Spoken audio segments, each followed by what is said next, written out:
Hey, this is Seth with SethPerlo.com. Hope you're having a great day. I'm here to talk to you today specifically about advocacy for students at the beginning of the school year and doing that through email. So my goal here is to give you some ideas. I'm certainly no pro at this or no expert, but I do it a lot, and I hopefully have some good tips for you that you can apply. And my goal for you is to really have an understanding of how you can craft letters at the beginning of the year to maximize the potential for teachers meeting the needs of your students.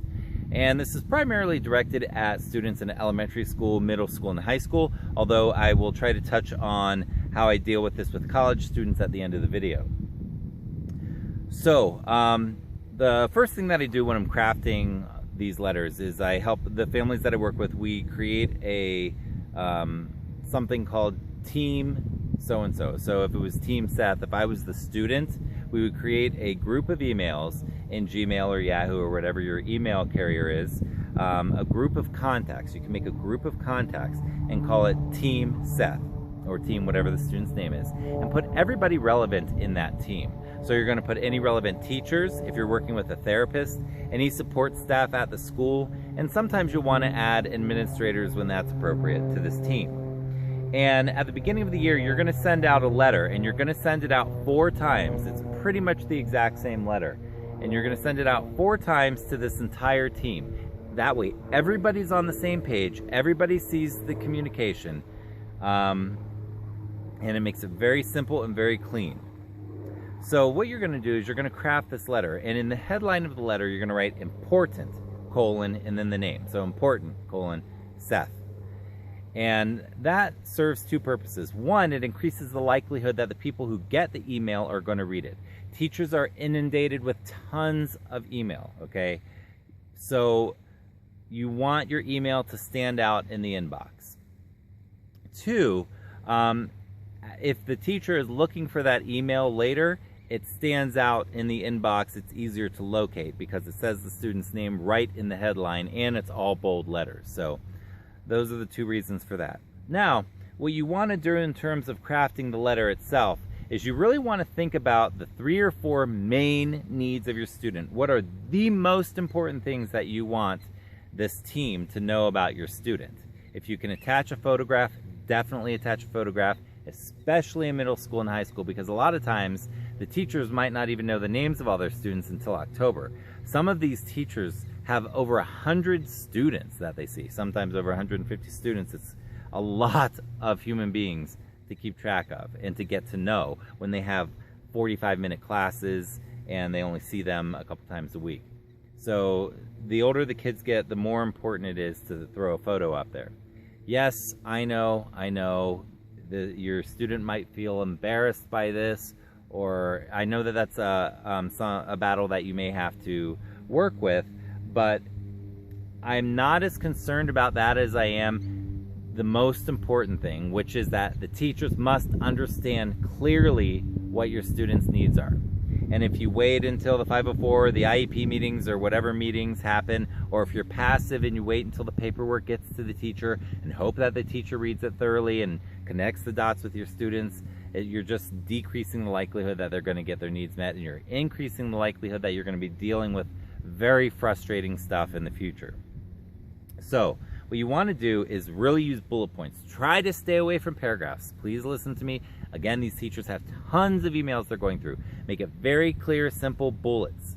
These are my students' needs. Boom, boom, boom, boom. Okay?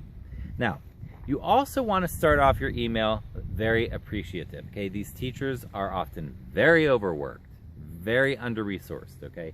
You want to say, hey, how's it going? Thank you so much for what you do, and be genuinely appreciative.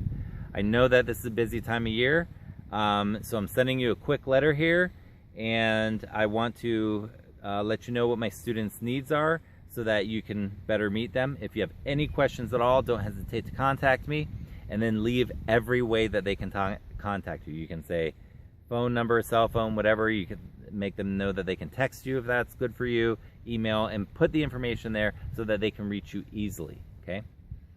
Then go ahead and write your bulleted notes and end the email and say, hey, again, thanks so much for what you do. Just want to send a quick email. Take care. Now, you want to take this exact same email and you want to send the exact same email out 1 week later. The first email goes out just before school starts, a day or two before school starts, if possible. The second email goes out a week later. Start it off a little bit differently though, and own it. Just say, hey, thank you so much for what you do. My student was telling me that you really did this well. I really appreciate how you guys are doing this. This is really helpful. Now, I'm sending you the exact same email I sent you a week ago because I know that you guys are super busy and inundated with tons of tasks, and I just want to make it easy for you to know what my kids' needs are, and then send the next letter. So, you send the next letter, and 1 to 2 weeks after that one, you're going to send the exact same letter again. Hey, thanks so much. This is really working for my student. I'm hearing good feedback about this. Please keep an eye on this. This is really important. And meanwhile, here's the exact same letter. Please read this over real quick. And then thank them at the end. And finally, one more time, a fourth time, 2 weeks later, you're going to send it again. Same story. So again, these teachers are working very hard. They have so many students. They're very overwhelmed, and you want to keep the most important needs bulleted and right there so that they can look at them. And don't worry if a lot of my families are concerned that they're going to be perceived as overbearing or as helicopter moms or something like. Don't worry about that. You don't care about that. All you care about is your kids' needs. I want to say that again. All you care about is that your kids get their needs met, okay? So don't feel guilty. Please know that it's okay to really know that you're just doing what you need to do, okay? It is the job of the school to meet your students' needs. Okay, I'll get to that college stuff in a second. Before I get to that, I want to tell you this. If you sense in your gut that something is going wrong in school, do not hesitate to get in there and go speak to the administrator or the counselor or the teacher or whoever. Just go in or call and make an appointment, whatever you have to do, okay? And obviously you want to be respectful of their time and understanding that they probably are doing the best that they can do with their resources and time, but it doesn't matter. Your kid still needs to get their needs met. So, but if something, I think a lot of times parents ignore their gut, and it doesn't lie to you. If something feels off, something's off. You need to go in there and figure out what it is. And I think that people ignore it because it feels like you're interfering or overbearing or however it feels. Just, I'm giving you permission, let that go, get in there. Teachers and principals want to help your students. They want to do the best that they can do. They don't always know what to do. That's quite an understatement, actually, especially with families that I work with, because I see all of these problems coming up in schools with teachers who really are not trained or qualified to serve students in the capacity that they're expected to. Don't get me wrong, teachers. I love teachers. I was a teacher for 12 years. I absolutely appreciate you, but there are teachers that really don't need to be in the classroom, particularly the ones who aren't trying to grow. Anyhow, enough on that. The last thing I was going to talk about is college students. For college students, when you're not dealing with an IEP or a 504 or an RTI or any kind of documentation like that, you, the student, want to have a letter that communicates to a teacher that is in writing that you can, first of all, college students, I recommend you go into office hours a lot and meet your professors and get to know them well, okay? When teachers know you, they can help you better. It is absolutely mandatory if you're a college student that you take the responsibility to get to know your teacher. Trust me, it helps you. But you want to hand them a real letter so that they can actually soak it in. Again, same type of thing with bullets, and say, hey, you know, this is who I am. I have these needs. I want you to know that these are very legitimate. This is something I've dealt with my whole life. Here's what works. Here's what doesn't. I know that you're working very hard. But in good conscience, I need to be clear with you and ask for the following accommodations. And then tell them what you need. Whether it's being able to sit in a certain place in class, whether it's having written notes beforehand, whatever it is.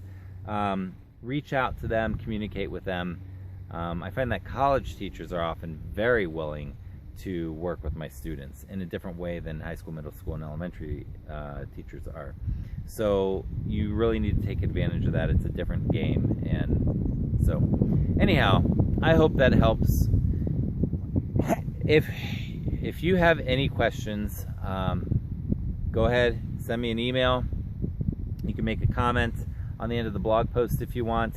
But I try to reply to everybody, so go ahead and ask me anything if anything's unclear. Again, I'm not an expert. It's just something I do a lot and I care a lot about. And I just want to see students get their needs met, because that is the job of the school. Okay? Take care. Be well. I want to remind you that you rock. You got this. I'll talk to you later. Bye-bye.